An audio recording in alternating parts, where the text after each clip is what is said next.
there. Hello, hello, hello. Good afternoon, everyone.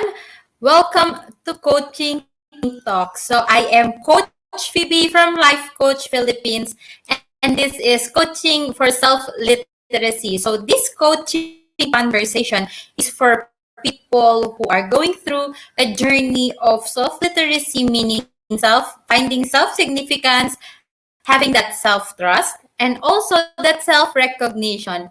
And my mission is to help you unleash your better version as you journey in discovering your essence and embracing your truest self, restoring your identity after disruption due to undesirable experiences in the past. So thank you for joining me live today, and please leave your digital footprints by letting us know where you are coming from today. So please do tag a friend and circulate this video to help us reach more individuals who might be in need of what I'll be sharing for this session. So you may also give some shout outs and to people whom you want to greet and reach out with some inspiring messages. So if you are watching this on the replay, please do comment hashtag replay. And I am streaming via Facebook page of Life Coach Philippines and YouTube channel Coach AI Connect. So if you are new, please like, follow, and subscribe. So, a bit of an introduction. This is me, Coach Phoebe. Ito po yung the community that I have built as part of Master Builder Apprenticeship program of Master Coach A. So, I've been through the 4 months journey. So, congratulations to my fellow builders who've been through, who were able to make it to the OJT program. So, I am celebrating with you. So, go, go, go. I am supporting you. So, once again, I am Coach Phoebe. So I am a certified life coach, professional CACC life coach, ayan po, and also a mental health coach, and I am from Life Coach Philippines. And one of the things that we are doing yan as part of the program that we had with Master Builder Apprentice, we build tribe as we help you your unstoppable dream to come true, is to have a mission. Ayan. Help 1 million victims of abuse and give them hope that living beautifully, be mentally fit, and having a good future is possible. And I am promoting a safe ecology to 100,000 families nationwide to protect the next generation from abuse, because they deserve a safer and better place to live in, and also for every family to thrive. So I am also one of the directors of Decap Coffee Republic, the home of certified life coaches here in the Philippines, located inside Pioneer Center Supermarket along Pioneer Street, Capitolio, Pasig City. So if you are someone who lives nearby, who resides nearby, or who works nearby and would want to really have an opportunity to engage with people, or to find a place where you can just be really, find a home away from home, ayan, or where you can freely express yourself, where you can find a safe space where you can just be you, or you can just be who you are. So visit Tika Coffee Republic. We are open daily from 9 a.m. to 8 p.m. So we're looking forward to serve you in a. So as we move to what I'll be sharing with you, yun nga, know thy passion and why it matters. So let's start with identifying what's the meaning of passion. But before we start with really giving and understanding more of the word passion, let me take this time to give honor to those who are joining me live today. So thank you for joining me.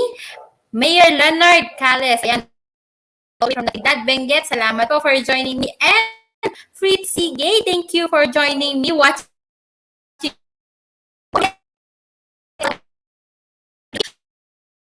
to really see more of you. So if you someone who has an idea about passion or who wants to really share your thoughts about passion, then please comment. Ayan po, I would be glad to hear from you. So thank you again, Fritzy and Mayor Leonard, for joining me today. So as we proceed, let me give you definition about passion. So, ayan. So let's go back to yung etymology po ng passion. Passion originally comes from the Latin word passio, meaning to suffer or endure. So, yan pala yung ibig sabihin ng passion, yan talaga original meaning niya. So, coming from that, really, like, when passion is being defined, it is commonly referred to the passion of Christ or the last days of Christ. Ayan. And one thing that I'll be sharing with you about this is, according to the 20th century Encyclopedia of Religious Knowledge, passion came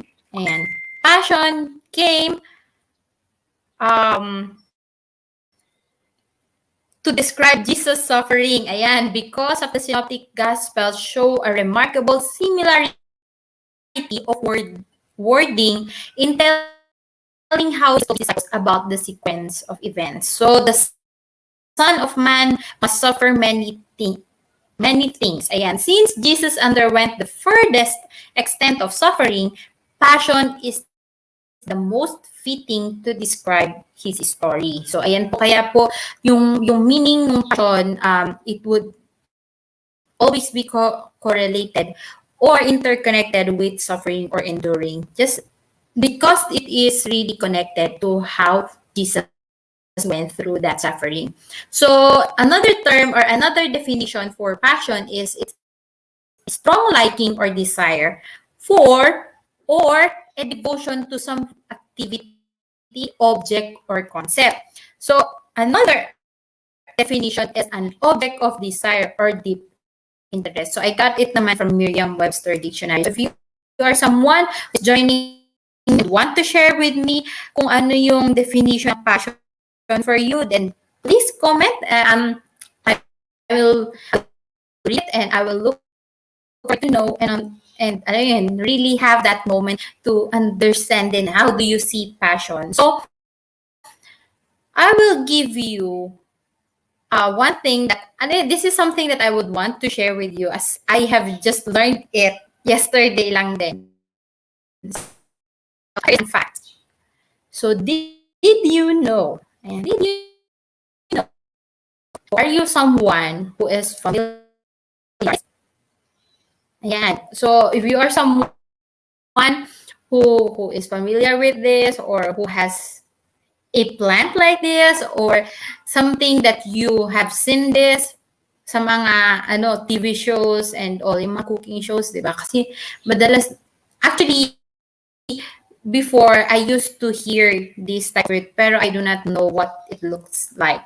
So, or maybe you are someone, ayan, who is like me, living in near the mountain, tapos, or may mga shrubs around you, or you are living in a place na very abundant. Ayan, sa bushes. Ayan, bushes. O baka familiar kayo dito. Let me know if you are someone who is, ayan, yung Mayor Leonard, passion fruit. Tama po. It's something that I would like to share with you. So, the looks like this. And ito po. Ayan. So actually, I'm more familiar with the picture on the lower part. Kasi when nung bata pa kami, so we go around the places here. Ayan, kumakain kami ng kung ano-ano. This is one thing that we always get to see pag summer. Yung mga pa-summer na, o kaya yung after ng summer. Ayan, yan yung mga time na madalas ka pang naglalaro sa labas. Mahahanap mo talaga itong halaman. And ito, yung mga, ang size lang nung fruit nito is parang pollen lang ang laki. Tapos, on the upper part, yung what I've shown you kanina na mas malaking passion fruit. I've known it last year lang kasi, well, merong halaman dito na passion fruit pero I haven't seen a fruit before. Tapos nakita ko lang siya na namunga nitong taon lang. So, I am fascinated kasi akala ko yung passion fruit kanina, which is the larger one, yun lang yung passion fruit. But I started searching for it last night. Yung palang kinakain ko before the version, I believe that is native. I do not know. Pero family din pala siya ng passion fruit. So, it fascinated me so much kasi learning that, so sige, passion fruit flower, ayan po yung representation. Learning that on the family of flora po siya, passiflora. So, meron palang another in which this definition of passion, yung passion, di ba, yung passion, how is it being maintained, has been preserved in modern English through the word passion fruit.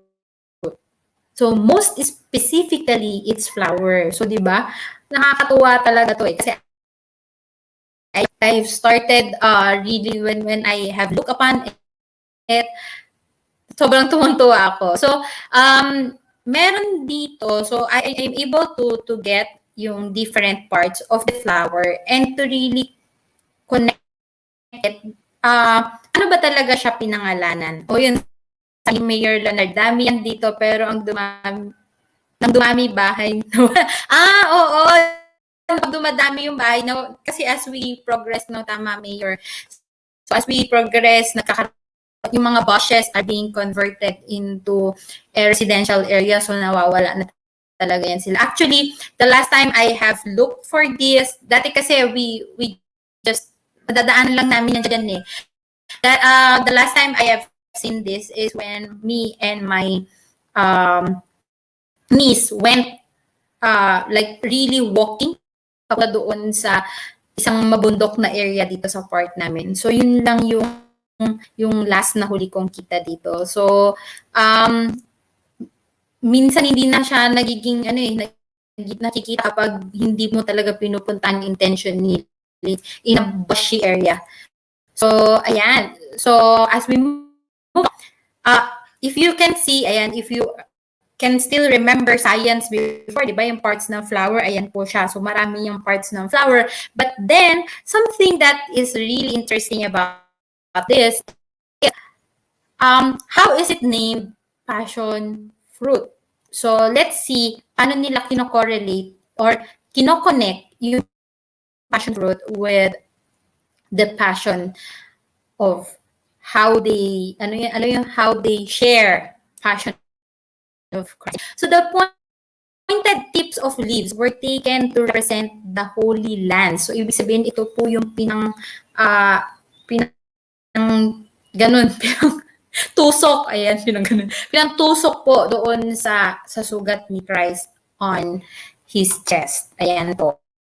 So, yun yung Holy Lands. So, kung makikita nyo po yung dahon nung halaman na to, so, para siyang spear-like yung dulo, yung shape nung dahon. So, the tendrils represent the whips used in flagellation of Christ. So, kung titignan nyo po yung tendrils dyan, so, meron man kayong makita dyan. So, yun po daw nagre-represent ng whips o used in the flagellation of Christ. So, the 10 petals, actually, saka ko lang ito binilang nung nabasa ko na ito. The 10 petals and sepals, so combination po yan, 5 petals at saka 5 sepals, represent the 10 faithful apostles. So, tinanggal nila si Saint Peter na known for as denier and Judas Iscariot as the betrayer. So, yung 10 na yun represents daw the 10 faithful apostles. So, kung magbibilang tayo niyan, 10 po talaga yung petal niyan. So, and sepal. So, the flower's radial filaments, which can number more than 100 and vary from flower to flower, represent the crown of thorns. So, di ba, when binigyan ng crown of thorns si Jesus Christ. So, yun daw yung representation niya. So, yung mga maliliit na, dyan, na radial filaments. Ayan. So, the chalice-shaped ovary, ayan, the chalice-shaped ovary nasa gitna, with its receptacle represents a hammer or the Holy Grail. O yun, di ba? Yung chalice. So, and the three stigma or stigmata, makikita nyo dyan, represent the 3 nails. So, yung 3 pako and the 5 anthers, below them, the 5 wounds. Ayun naman. So, yung 5 anthers naman doon sa baba niya, kung titingnan nyo yung upper flower, meron yung 3 black. Yun yung nagre-represent ng 3 nails. And doon sa ilalim niya, meron yung 5 na anthers. So, yan daw nagre-represent ng sugat ni Jesus Christ. So, it's the 4 nails. So, 2 on both hands and both feet. At saka yung sa kanyang lance. Yung dito sa chest niya nung tinusok siya ng lance. So, ayan. And the blue and white colors of many species flowers represent the heaven and purity. So, it's something that fascinates me because I am really fond in knowing, really having a lot of plants around you. So that is one thing that something that excites me or gives me joy. But when you start to discover some things na madalas mo nakikita pero there are things that you discover more about it. So ayan, so it is a fan fact that I would like to share with you ngayon. So yan, so as we have learned that, we go through ito. Ayan. So what are you passionate about? So have you really taken this time or a moment to really take a pause and ask yourself, when was the last time you found yourself in the zone, working for hours, but felt like you've only been working for an hour or two?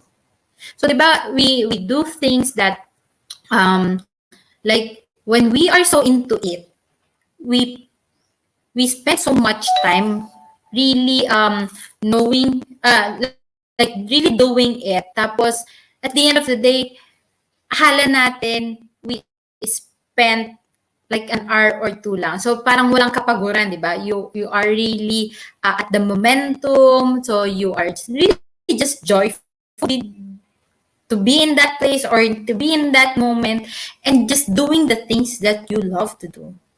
So what are you really passionate about? Also, have you ever had that moment or have you ever had this time that you are able to be in the zone, really working for hours and not really minding the time? So time is just really flying tapos you do your work. So sometimes I do this when I paint or when I talk to people. I mean, when I do the things that that is something joyful, that I mean gives you excitement, that energizes you. These are the moments where I do it. So a part of it is really talking to people and like really loving colors. Ayan. So that is something that I love to do. So it allows me to take. I mean, it allows me to really just enjoy the moment and allow the time to fly. So again, thank you, Coach Cherry, for joining me today. Coach Cherry, if you are someone who is in the zone, alam ko you are someone who is in the zone, then share with us. Ayan, di ba? Coach Cherry is one of those very passionate din. So, share with us what is something that you are passionate about, Coach. Ayan, so I would always remember Coach Cherry reading a lot of books and sharing insights. So, and she's in the flow daw. So, yan, as we continue with this. So just comment on and let us know what are the things that you are passionate about. So let us digest kung ano itong mga bagay ba that on how we can really understand what is something that we are passionate of. So yeah, what drives you? Also, what drives you? So as we begin to see in our hearts, ayan, di ba may mga gears and all. So what's driving you? What is keeping you go? What keeps you going? So what keeps you going? So ano po yung dahilan? Bakit kayo tumutuloy or why do you do what you do? Ayan. So as we continue to really understand what drives us, what allows us to really move, what allows us to get into the flow, sabi nga ni Coach Cherry. Ayan. So what is that one thing, like for you, if you will take this moment, what is that one thing that drives you? So be it something that you find pleasure of, or you find interest of, joy. Ayan. So something that interests you, or something that you feel like when you do it, you are fulfilled. So next thing is what fuels you. So ano nga ba talaga yung nag-fuel ng iyong passion? So what is one thing that when you, di ba, pag sinabi kasing passion, so di ba as we have defined it kanina, is to endure or suffering. So ibig sabihin, di ba, hindi naman talaga siya madali. So as you continue it, as you continue doing what you love to do, as you continue to pursue what you believe is worthwhile of your time, of the things that you are doing, what fuels that fire in you to do it? What gives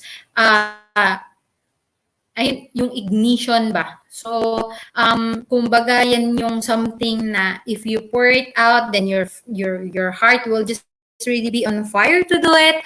So what fuels and what motivates you? Ano ba talaga yung mga bagay na nagmo-motivate sa'yo to really pursue the things that you desire, pursue the things that is really close into your heart, or pursue the things that continuously allowing to pump the fire up into your heart. So what motivates you? So what gives you reason to do the things that you want to do? So ayan, yun, sabi ni Coach Cherry, to win every day. Ayan. So thank you, Coach Cherry, for sharing with us.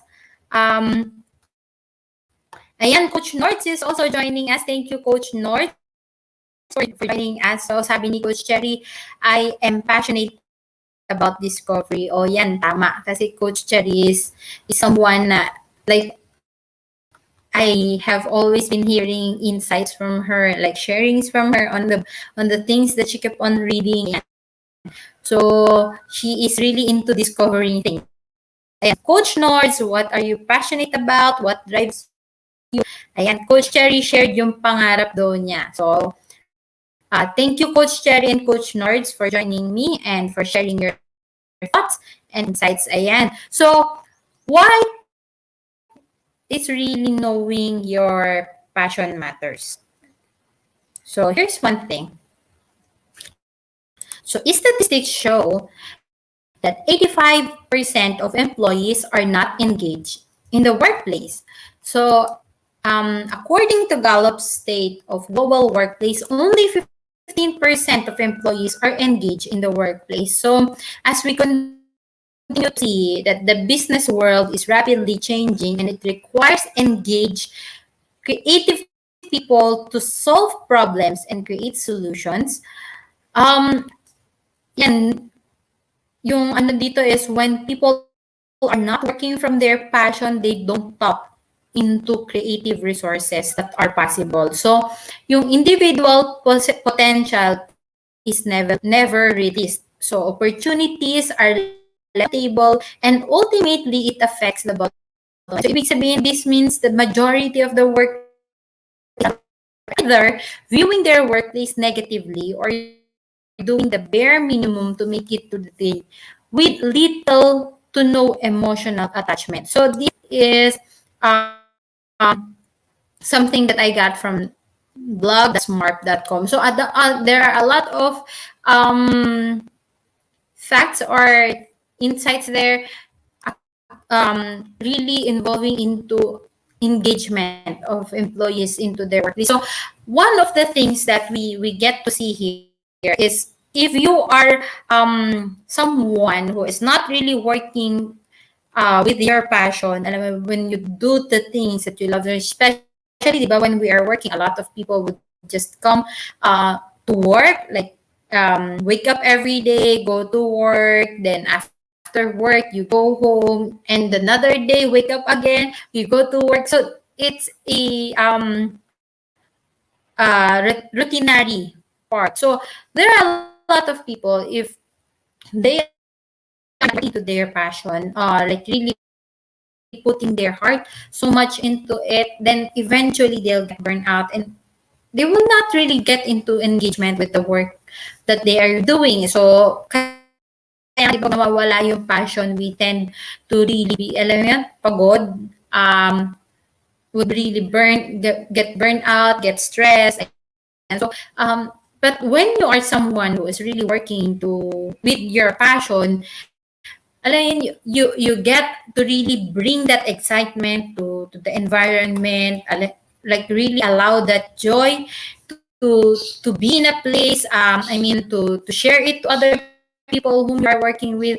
And one of the people na kilala kong sobrang passionate is Master Coach A. So she is one of the people that I have seen who is really so passionate with the craft and with the work that she is doing. So, diba?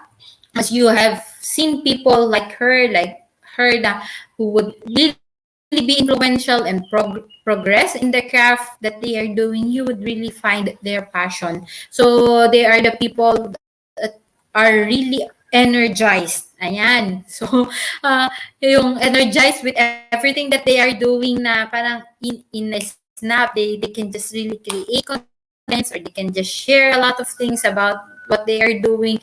And they were just happy to do it, diba? So when someone is working from their passions, you don't have to remind them, diba? You don't have to remind them of how they're gonna do it.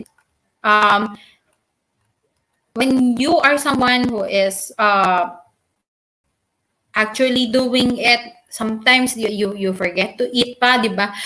Sometimes you would just really allow time to pass by and just do the things out of joy. So you inspire other people, you give energy or you fuel other people, and you can steer as well the interest of other people when you do the things that you love to do. And when they find you really joyful doing it, diba, you become influential that moment to be an inspiration to them to do also the things that they love to do. So as we continue with this talk, so let yun yan, di ba, sabi niya dito, name your passion. So as we continue to find your passion, ayan, let's name our passion. So I'll be sharing with you few of the questions that you may start understanding or start reflecting right now for you to get to see and understand or put name to your passion. Ayan. So here it is. So yan, what are the things you currently enjoy doing most? So ano ba talaga tong mga bagay that you would really want to do and you enjoy doing it the most? So you may start listing this, and it may be something that lights you up inside or something that brings you most alive, and it has to, maybe it's something that is really fulfilling for you. So what are the kinds of activities as well then that you can get lost in or losing track of time passing while you are doing them. So, ano ba talaga itong mga bagay na to? So, allow yourself to have that moment to really put down or take a list of the things that you currently enjoy doing the most. And the second thing is, what do you see or think that gets you choked up or compels to take action? So, ano naman tong mga bagay? So, what causes you to put like a lot of investment into one thing? So, it could be something that you invest your time with, your skill, your talent. I mean, what are the things that you are putting so much investment with? It could be also the financial. So, your talent, your time, your finances, even physical works, diba? What are the things that you are engaging right now that you find na if you just put yourself into this, it is something that, alam mo yun, parang you don't mind really putting a lot of your investment into it. So a lot of people like, for example, volunteering works. And so if you have something like that, then you may find it some as one of the things that you are passionate about. So, or there are things that you really care deeply na cause. And so if you find people that you would want to help, so it could be something that you are putting investment with, then allow that to be put in your list and take a moment to reflect on it. So meron ka bang mga issues, meron bang mga issues or ideas, or merong things or like topics that you are putting so much interest with, o kaya meron bang something that would brings up emotion into the surface, and something that you would want something that you would want to take an action with. So the next question that I can share with you is, who are the people that seem to engage to your heart? So ibig sabihin, something that I would, sino ba talaga, who are these people that when you think of them, they would keep you awake at night? Ayan. So these are the people that whom you have been thinking of helping. It could be a specific age, or meron ba silang these are the people who are currently experiencing difficulties, specific difficulties or battles in life that you would want to share with. This could be the people whom you feel like yourself. So who looks like you, or who has been experiencing like you. So that who has been experiencing problems or situations like you. So for example, it could be teenagers, it could be moms, it could be parents, it could be children. So, di ba? It could be young professionals who are really going through battles right now in their workplace, or single people who would want to get into a relationship. So, it could also be people who really looking for meaning in life, or for people who wanted to really allow themselves to be better, but really taking that process, who wants to take that process to allow themselves to have an opportunity to trust themselves again. Ayan. So who are these people that you would really want to talk to? So maybe you have that moment that you would want to really start to ask yourself, who are these people? So ayan. So if you are someone who would want to really get that time or that moment to really understand and name your passion, then you may want to really take a time to answer this question. So I'll be sharing with you quotes and from Denzel Washington, and Nelson Mandela. So if you're passionate about something, then do what you love, not what you think you have to do. So, diba, it really comes from the heart. So there's life and there's making a living, and life is short. So you want to feel passionate about whatever it is you do in life. And sometimes it requires great sacrifice, or you may not be as successful in some people's eyes financially or otherwise, but do what you love. So what you are passionate about. So sabi nga, 'di ba? Do what you love, what you are passionate about. So it may not be the way that other people would see it, or as the way that um the social community, or the social uh part of your life see it the way it's supposed to be. You just do the things that you love to do, and some of the things that you are passionate about. So there's no passion to be found playing small in settling for a life that is less than the one you are capable of living, sabi ni Nelson Mandela. So as we continue to progress in life, as we continue to really find ourselves, like really growing in the process, then allow yourself, di ba, to dream big dreams, allow yourself to achieve greater goals bigger than you, then really get into a point of really understanding what really ignites you, what gives you that fire, what gives you that passion, and what are the things that you would really want to achieve in life. So I'll be sharing this as well to you. And those who belong in Christ Jesus have crucified the flesh with its passions and desires. So as we continue to take heed, as we continue to really allow ourselves to be crucified with the flesh, so allow that passion, allow that desire of your heart to be the desire as well, like really coming from God. So allow that your willingness to be in alignment with God's willingness, or the heart that you have is in alignment with the heart of God.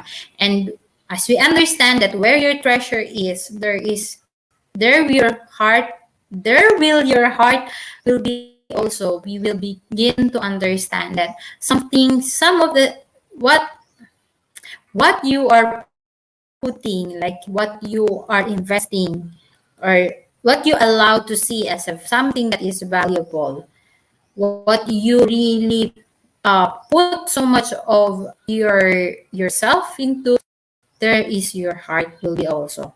So as we continue to find and really acknowledge what are the things that are really in our treasure, so some of the things that we are really valuing, we allow to understand that it is also where our heart is. So ayan. So you need to know your passion for working from it will inspire you to stay motivated and do your best.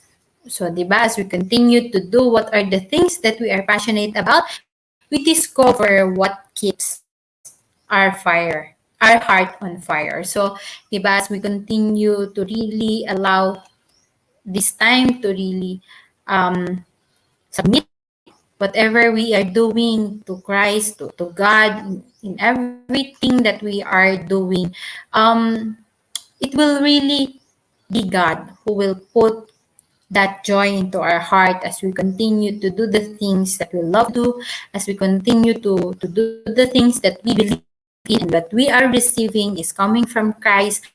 As we humble ourselves before Christ, really doing the things, alam mo yung kahit mahirap na, you will continue, you will pursue it.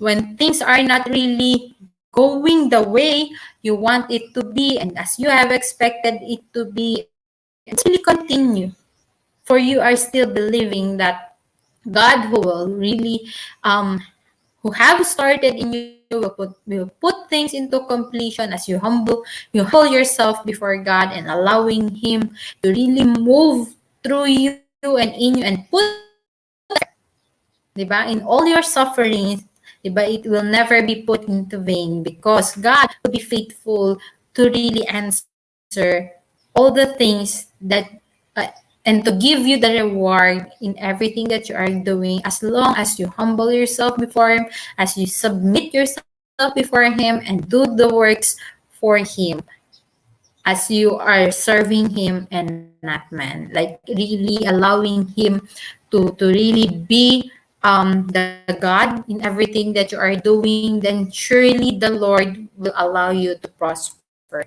So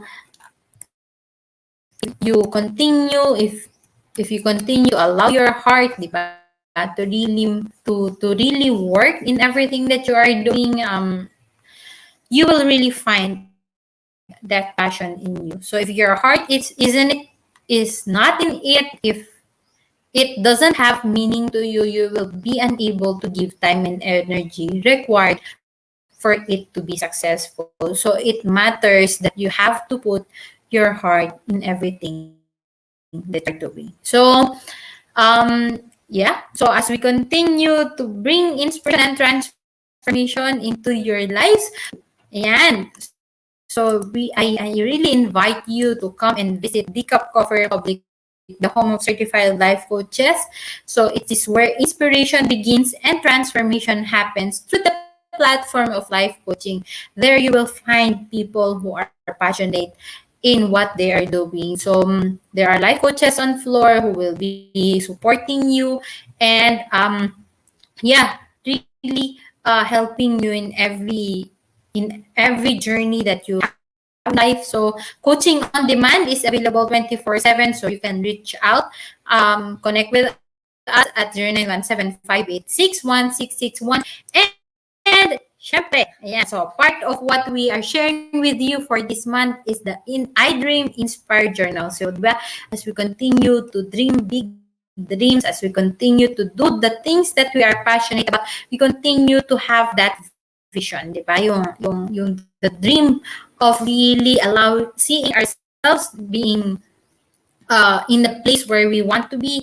Ayan, this I Dream Inspired Journal will be helpful for you to really start, uh, to jumpstart your journaling journey, and really having that moment of allowing yourself to really dream big dreams and to have that passion to work for it. Ayan, so meron siyang bonus na 66 quick and easy 1-minute cheat sheets to read the books in the Bible. So just connect with us at 0917-586-1661. You can have this for free for a minimum order of 1,000 food and beverage order from the Cup Coffee Republic. So ayan po, it's a powerful tool for personal growth and self-discovery. So syempre, it will improve your mental health and creative self-expression. Ayan. So have fun and enjoy creative life, enhancing practice of journal writing. Ayan. So we have another one as well that we are providing. So for as we continue to serve the community, and Master Coach A launched the Learning E-Card for the big heroes of our generation. So be learning E-Card unlocks opportunities to smarter living with monthly perks. So meron tayong 5% food and beverage discount from the Cup Coffee Republic, and we have also the Mental Model Masterclass by Master Coach A. And the third one is the 90-minute coaching session by coaching entrepreneurs from Life Coach Philippines. So for this month's Mental Model Masterclass is scheduled on June 19. Ayan po, on Saturday na ito, 7 p.m. We will learn about the mental model barbell. So you discover how you can develop mental fitness by regular lifting of the mental model barbell. So di ba, kung may physical na way of strengthening our muscles, meron din pong mental. So if you are someone who would want to really know more about this, then we would be glad to see you in class. Ayan, Master Coach A will teach us how to meet goals, hit it, and enjoy it. And syempre, free yourself from failure after failure that can lead to destruction, addiction, depression, anxiety, suicides, and many more.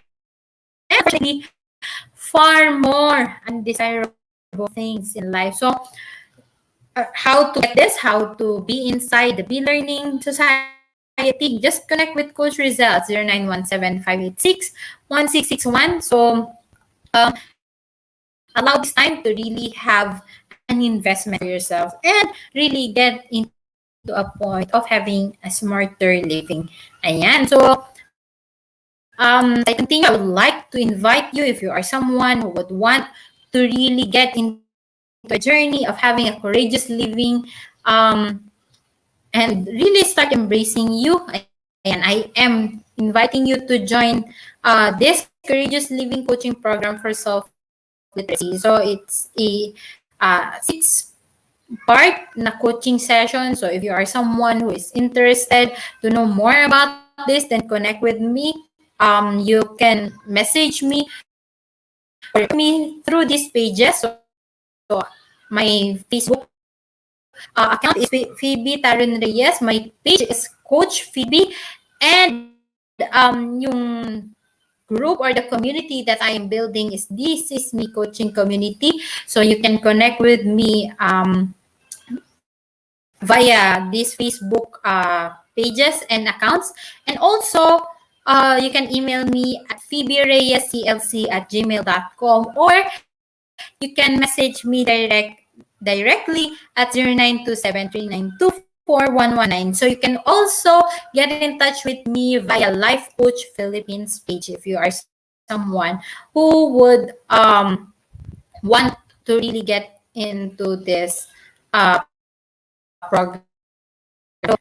As I end this conversation, let me invite you to be part of what we are doing as an organization of professional certified life coaches. Do join us for another coaching conversation tomorrow. Ayan, with Coach Blazy for coaching for 70 times 7 at 10 in the morning. And we also have Coach Nilo for coaching for mindful transitions at 2 in the afternoon. Ayan. And lastly, Coach Candy for coaching for mental fitness at 4 p.m. And so I would like also to invite you to Master Coach A's Co-Actively Co-Create Life Coach Certification Program. This is a comprehensive approach to learning and mastering life coaching as an active process of creating a new path to achieving results in life, so that success is inevitable in every coaching relationship. So as part of the class 1 of life coach of CACC, or co-actively co-create life coaching certification program of Master Coach A, I am able to really have that moment to really digest or understand bit by bit what really life coaching is, and really be able to journey it with the tribe. So it's a wonderful journey that I had, learning journey, kasi yeah, it goes with one web-based learning, 3-day na life coaching bootcamp. And something that I want to really share dito is you are journeying it together with the tribe. And there are coaches that will support you in whatever need. Or if you are really having that moments of wanting to understand more about it, then you can just really talk with the people or with the life coaches who are journeying with you. So, meron din siyang 3-day live business bootcamp with senior coaching team. So, ibig sabihin po, after you go through this program, merong business bootcamp, you will be able to really have that plan and to discover how you will start your coaching business. So, it's full package, di ba? So, you will be able to start. Kasi before, we were really thinking pa how to start, where to begin. Ayan. So, as you continue to have this 21-day learning journey inside Life Coach Philippines na CACC Life Coach Certification Program, maiintindihan mo, or you will get to have an understanding on how you can really start monetizing as well this talent or this profession as you go through the certification. So the program package also comes